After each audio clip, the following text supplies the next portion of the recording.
All right, shalom, shalom. I'd like to start off first and foremost by giving all praise, glory, and honor to Yahweh, Ba'ashem, Yahweh Shai, Ba'ashem, Kakadash. Double honor to the elders and the apostles, great millstone who rule and teach well. Peace, love, salutations to those that are doing this work in truth and sincerity. This is your brother Nathaniel from the GMS Camp Atlanta, coming back at you through the Spirit with another lesson, and I pray and hope this lesson is edifying. Now, I came across what you're seeing right here is copyright disclaimer from the brother Arrows of Indignation. You know, brother does great video. So this video that I'm about to play, you know, I don't own any of this material. I'm not profiting from it. It's just for critique and educational purposes only. All right, so I came across this documentary, 1967 documentary, Welfare Over Fathers. And when I started watching this, I immediately thought of Isaiah 10:1. And I'm just going to get it, you know, just start everything off. This is Isaiah 10:1. It says, "Woe unto them that decree unrighteous decrees and write grievousness which they have prescribed." Okay, so all of these welfare laws and all this stuff that Esau has, these are all laws that he and decrees that he has made. Okay, and through these decrees, he's inflicting great suffering, you know, among the Israelites that reside within, you know, his nation. Okay, and this is done on purpose, right? As we're going to see, it is a tool to destroy the so-called black man or the Israelite man that's in the home, you know, to destroy him. And ultimately, you know, it's judgment from Yahweh Ba'ashem Yahweh Shai, okay? Because there's a couple of scriptures that came to pass when that happened, all right? And it says to turn aside the needy from judgment, okay? And to take away the right from the poor of my people, okay? And it says that widows may be their prey and that they may rob the fatherless. So when I started watching this video, I started thinking about this, and through the Spirit, I started paying close attention to this word widow, right? So when you go to the word widow here,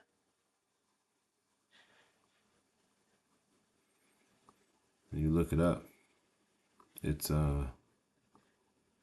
Strong's H490, almanah, and it just says widow, okay? But when you go to the etymology online, right, and you look it up and you read it, it says Old English. You think widow, you think like a woman who's lost her husband. That's the modern definition of the word widow, right? But when you look at the Old English word, it says English wedvive or weed wayud.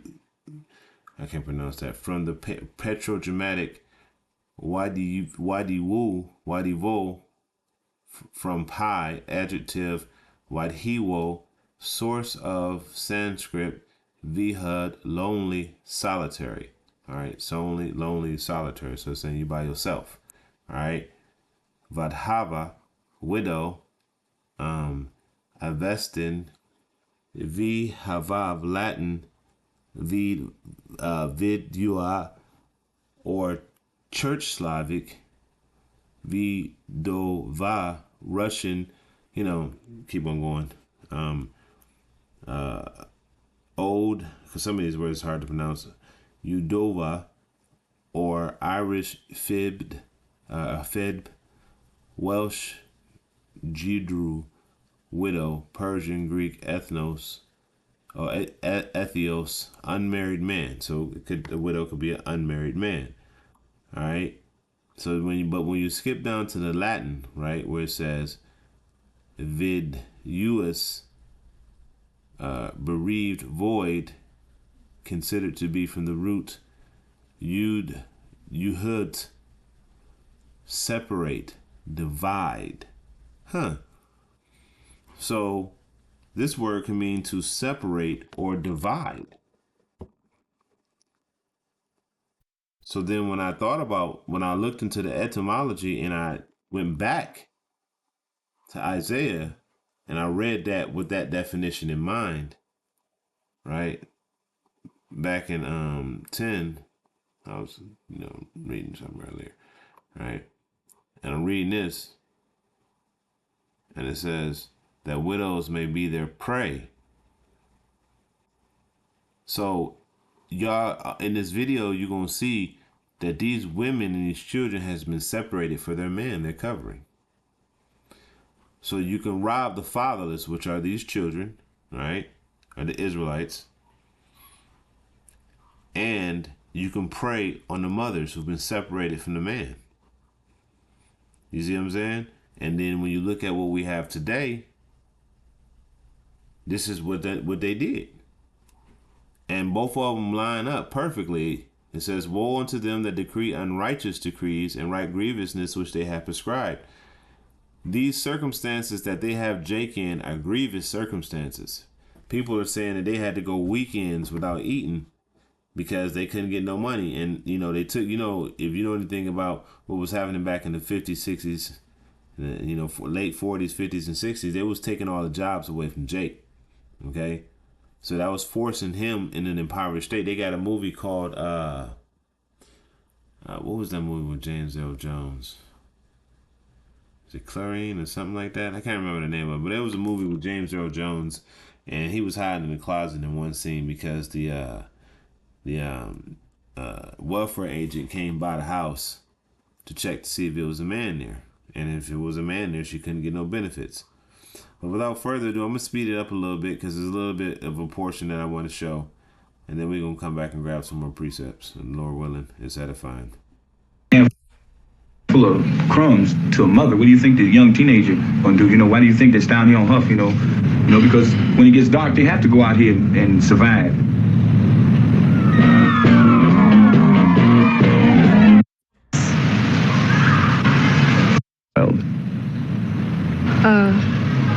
Now listen to this. This was back in the 60s. These damn demons were saying stupid shit like this, and this is back in the 60s.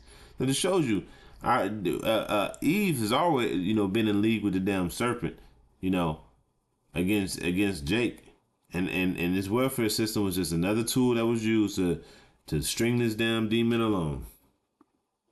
I mean, I would have married him, while I was carrying the baby, but he had no job and couldn't support us, and his sister getting married. When his sister getting married, so I said, wait. I plan on marrying him next year, and no sooner than next year. Have to give him time to work first. I mean, what's the sense of marrying somebody if he can't support you? That's his job to support you and the baby, not my job to support him and the baby. So after he start working, work more than he been working, then I'll marry him. And I think he's able to take care of two. And the hills? Not necessarily. Yeah, that's the same shit that they saying today. Even worse. You see? The same thing they saying today, even worse. Okay? And that's because of the system that they in. So I'm gonna skip to another part up here a little bit. Assistance. But when my grandparents and my father found out I was pregnant, their first attitude was, we aren't going to do anything for you. And my grandmother told me from the beginning, you may not bring this baby into my house. Now she has responsibility for me until I'm 18 years old. I talked to my social worker here at school, and I have talked to people down at child welfare. And it's being made possible right now for my baby's born in September for me to put that child in a foster home and to visit it. And they'll take care of it until after I finish the 12th grade, and I'll be 18, I'll be on my own, and then I can provide for my child in my own way. And therefore, I think that it can be a good program. When a girl drops out before completing her high school education, she finds it difficult to get a job to take care of the baby. In many instances, this would force a girl to go on public welfare. If she gets Mrs. Fabola Gill is the school's principal. Which is terrible, and there doesn't seem to be any way out of this for me. She is likely to have another out-of-wedlock child, and as the babies continue coming, she gets farther and farther down into her state of depression. Many of our young girls would like to work, and they have tried. They really have tried to support their family, but the system and everything else just tears them down, and eventually they just become satisfied with welfare. They don't try anymore because they see there's no sense of trying until this whole system has changed. Jeanette Salters, a welfare mother, works in Head Start and receives a small supplement to her check. People talk about the ADC mothers don't want anything. They're not going to ever get anything. This is the same feeling that they have. They have tried and they want jobs, but nobody's going to give them a job. And the first thing they holler, well, you on ADC, and you don't have any experience. And how can you have experience when you're just coming out of school? And nobody's willing to try, to give them a chance. And I'm beginning to believe, and so are most of the parents, that people want you on ADC. They like you there. You know, they can control you on ADC. And a lot of them just feel, well, I might as well sit here and get what I can. And they do have to cheat and lie and steal and to try to beat the system and try to just survive, not really live. Most of them are just surviving. Welfare departments claim that they... You see? So Esau uses as a tactic to break up the home. Okay?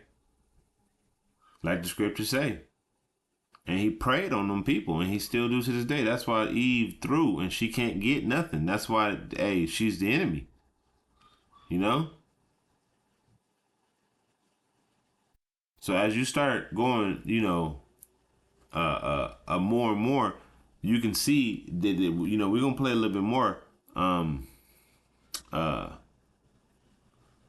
But as we play this next clip, you're gonna see that she's gonna say, hey, you can't have no dude here in this next one. I ain't gonna play the whole thing, but they telling it, back then they was just telling the real. If this happens, then, and you have a neighbor who particularly don't care for Just survive, not really live. Most of them are just surviving. Welfare departments claim that they want to encourage marriage and thus get women off the welfare rolls. But the investigation of a woman's eligibility for ADC discourages the beginning of any relationship with a man and marriage. Well, if he's someone who is sincerely interested in you, you would like perhaps to invite him to dinner. Maybe he would like to spend the day with you. And if this happens, then, and you have a neighbor who particularly don't care for you, then the welfare department will hear about it, and then they suppose that this man is living there, or that you are supporting him out of your funds, you're feeding him with your funds, or if you claim you're not feeding him out of your funds, then their answer will be, then he's giving you money.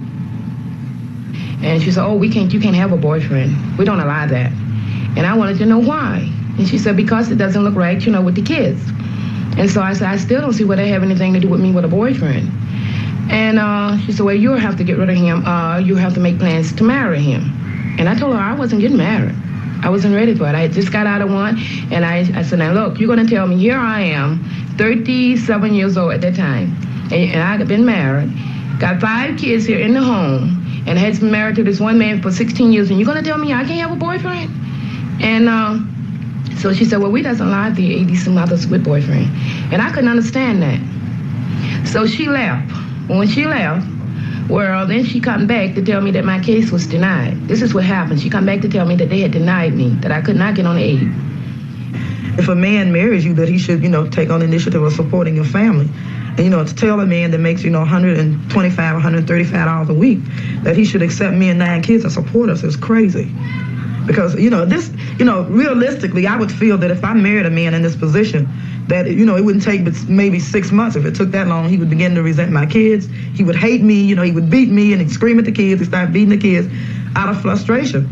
And, maybe it wouldn't be because he didn't love me and the kids, but because he was, being deprived of, just having, a pair of shoes on his feet and proper food for himself, for kids that he wasn't responsible for. And this is, thinking realistically. Weeping and crying. God damn. Wow. Esau, man. I'm gonna read this precept again because this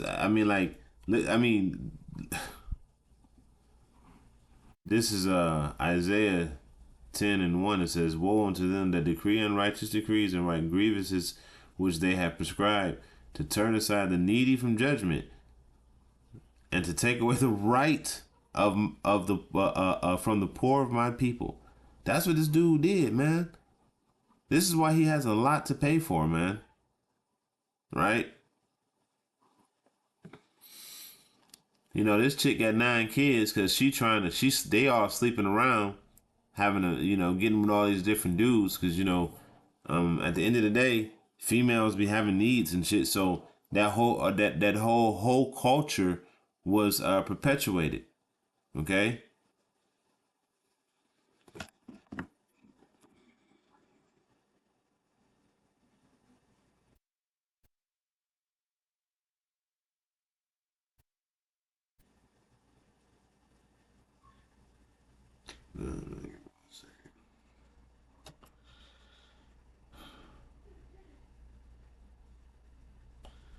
I don't know why that just happened.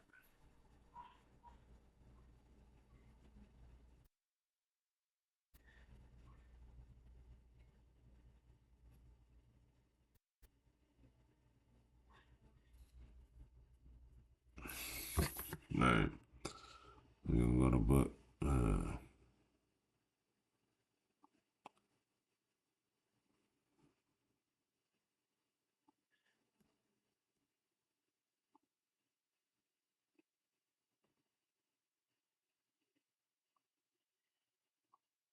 This is Zechariah 1:15.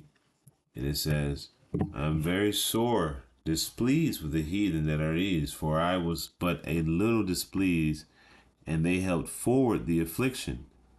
Okay? So you still got Jake in this, this situation here, right? And you're keeping them in a position to where they're just totally impoverished. And this chick right here, like if you look at her, she ain't got no teeth. Like some dude done knocked the teeth out of her mouth. I'm trying to, get the spot. But yeah, there we go. The water. Yahweh Shemi shot. Somebody knocked the teeth right out her mouth.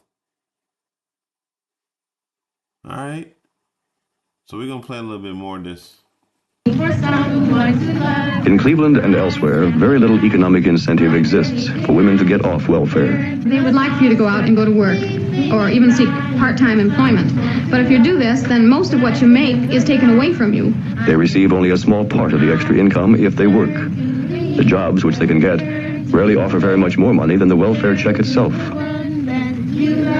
In a pilot project in Cleveland, they are allowed to keep only enough to bring them up to the state's welfare minimum. They are encouraged to go to school and get training, but even after training, good jobs are scarce. Beverly Siegel, a Cleveland social worker, visits Mrs. Fanny Brooks, who has left a Title V job training program to care for her children. One thing I wanted to talk to you about today is the fact that you'll be going off of the training program. And now that you're going back onto ADC alone, it will be cut back, to regular ADC, which will be $92 difference. And that's quite a bit of difference. And it's going to be difficult, I imagine, to get used to living on that type of budget again. Yes, it will be. But I would rather have a small amount and have peace and happiness and harmony in my home than have a lot of difficulties and different problems. I didn't choose this position that I'm in, and I wouldn't want my kids to do it for nothing in the world. Mm-hmm. Today itself, too late. The wise man did yesterday. All right? You want to try that one for us, Mr. McQueen? Leroy McQueen, who is getting his high school diploma and hopes to go into computer work, is a welfare father on a training program. It's a myth that the welfare rolls are filled with able-bodied men. Less than 1% of those on welfare are capable of working. In 1962, realizing that ADC ignored men and tended to break up families, Congress passed the ADCU program, Aid for the Dependent Children of the Unemployed.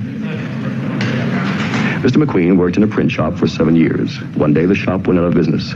Mr. McQueen could not find another job. Shortly after he went on welfare, Mr. McQueen's wife died, and he was faced with the prospect of raising his 5 children himself. The welfare department gave him a temporary professional homemaker. Good, Rita?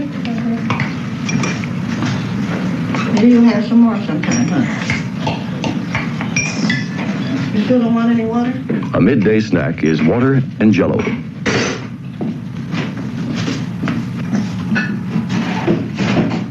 Now he remains on the welfare rolls as he gets an education. He has the added burden of raising a family. Hi. How you doing? He does the cooking and cleaning up himself. Guys, no! Not too much noise in there. Not so much noise. Come on, eat. Gregory, Reginald, Gina, Stevie, come on, eat.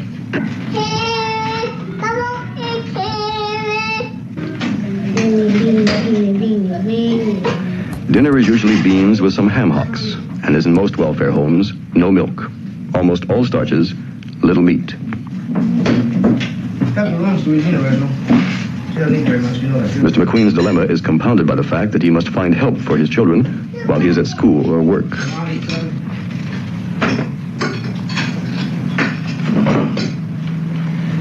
Watch the baby, don't let it, huh? Take your time, look who off. Mr. McQueen has many problems. He lives for the day when he can earn enough so that his children have proper meals. The day when he can provide for his family adequately. When he can relax with some assurance about the future.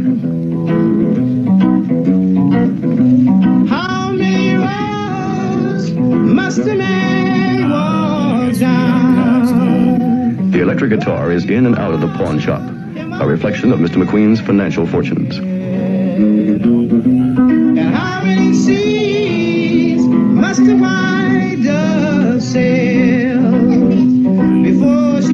So y'all get it, you know. Esau, hey man, Esau got a lot to pay for. All right. So I'm gonna go to Habakkuk, the second chapter.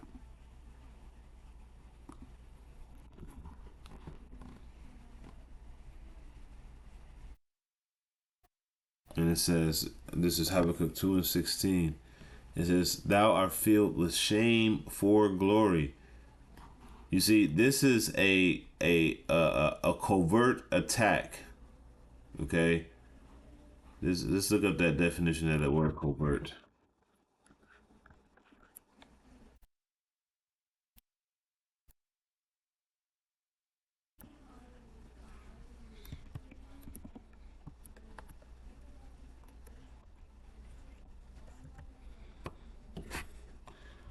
It says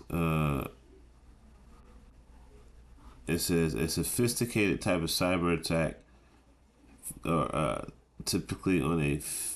That's not. What's it? Or is it overt? Let's see.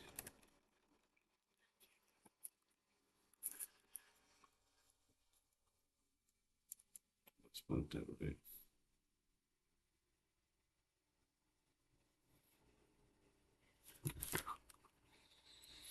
It's not giving me what I'm looking for, but basically it's just in a. Let's see what the etymology. If it is the etymology for that overt attack.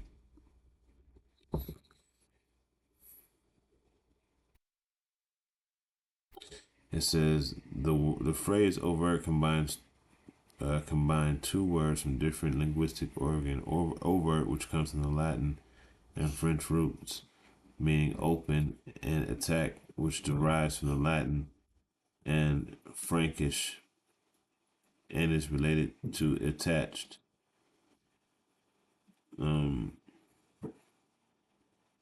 Still not giving me the meaning of the word. Okay.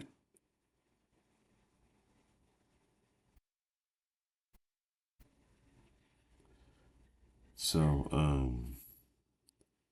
it says the combined phrase, the modern use of overt attack, is a straightforward combination of two words, phrase emphasizing an assault or hostile action that is done openly and not in secret. Okay, so it's covert then. Covert is, I think, of what I'm looking for.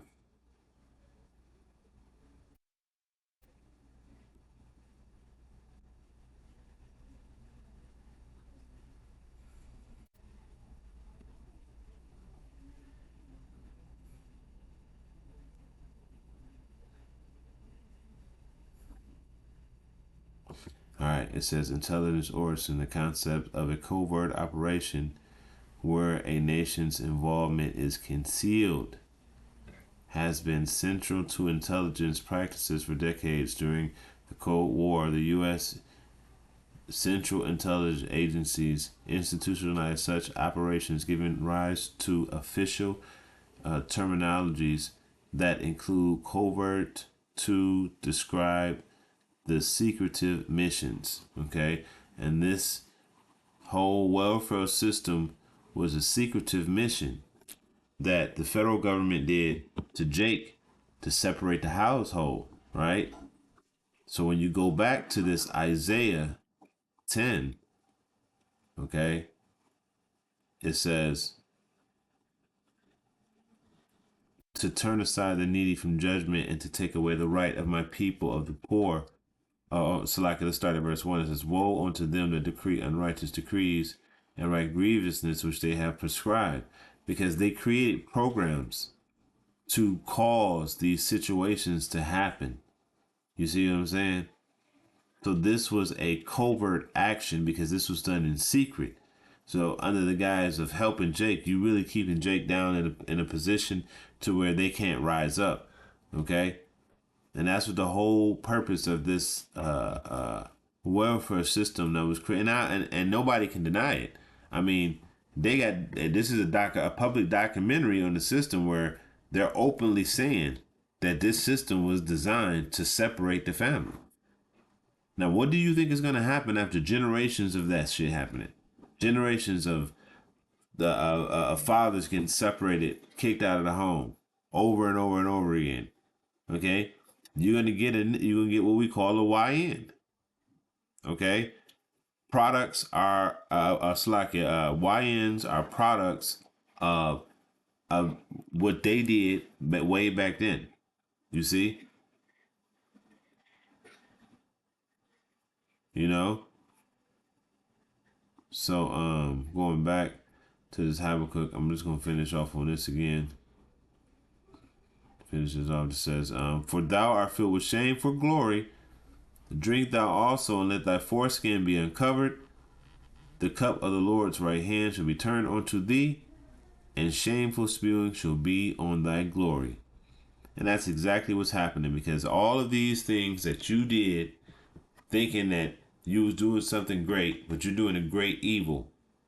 And now the whole entire world see, you know what? I got one more precept just came to mind. So I'm going to grab that.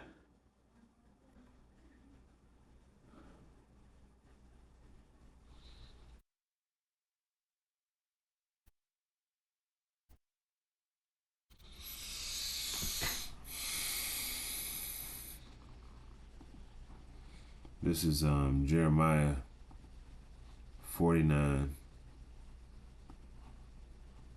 and 10.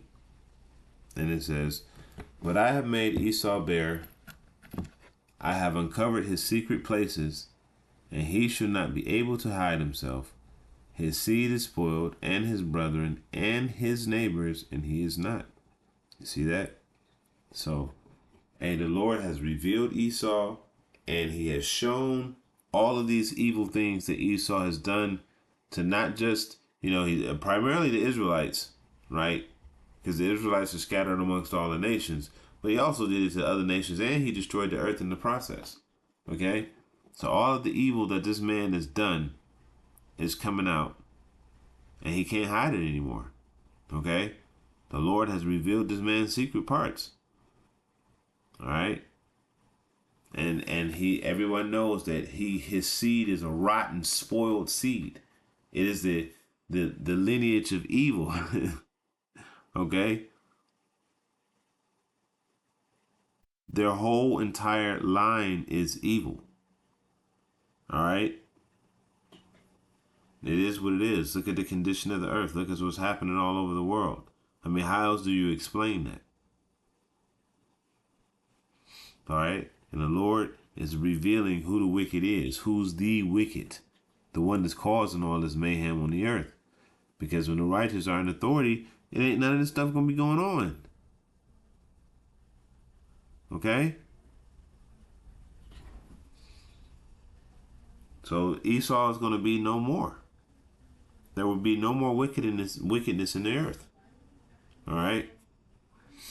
So, I'm probably going to do another lesson on this because I didn't finish watching the whole video.